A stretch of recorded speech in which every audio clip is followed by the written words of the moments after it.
Hi, welcome to the Dr. Funke Show. My name is Dr. Funke before, and today we're going to talk about relationships. Happiness within yourself creates happiness everywhere else. That's the method that I believe in. And what we're going to focus on is people that are not in a relationship, who are looking to be in a relationship. So hopefully with my hot tips, you'll be able to move this way forward. As always, I like to share with you some exciting statistics. Did you know that the common time for a breakup in a relationship is between 3 to 5 months? Why is that? In my opinion, I think a lot of people go into relationships and not sure of who they are, and they're seeking outside of themselves things that they want for themselves. A big mistake, in my opinion. It's not a problem being on your own. Sometimes our own identity, knowing who we are, sets us to the premise of knowing what we want in the relationship. When you haven't connected with who you are, and then you're seeking someone else to love who you don't know, you face that roadblock. So how do we go about finding who we are? Here are some of my top tips. Don't be afraid if you're not in the relationship. Why not be a friend to yourself first? If you can't connect with yourself, how are you expecting someone else to connect with you? You know that saying, learn to love yourself so other people can love the things that you admire about yourself? Another thing, being alone and being lonely, they're not the same thing. Being alone can give you that time to reflect on who you are, to be creative in your own space. Lonely is a different thing altogether. But most importantly, don't make looking for a relationship the center of your life.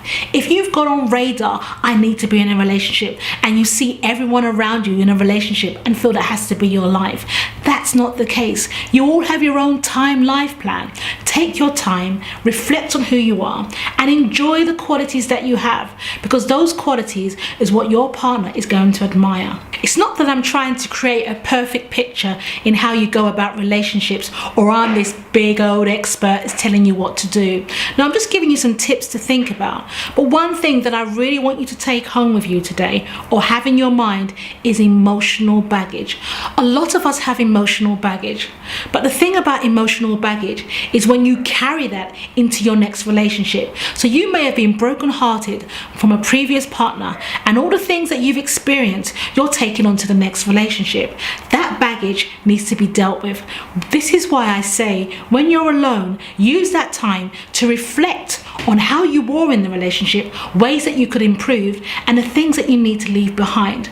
You don't want to stay hurting forever. Let that hurt remain with the person that hurt you. So from now on, if you've got emotional baggage, identify what it is.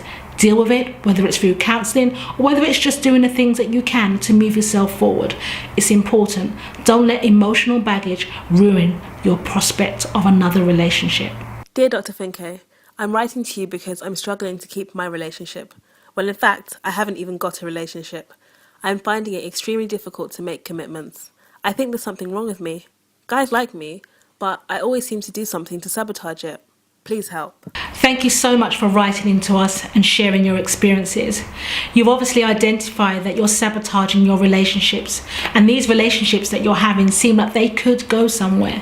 What I would suggest is to identify what you think is your emotional baggage and why you are sabotaging. Seek out advice from friends and family, and if that's not the case, then probably seek out professional support, because sometimes what we've been through in our life, whether it's based on a relationship or our past experiences, can be so overwhelming, and that we're just letting it relay into other parts of our life.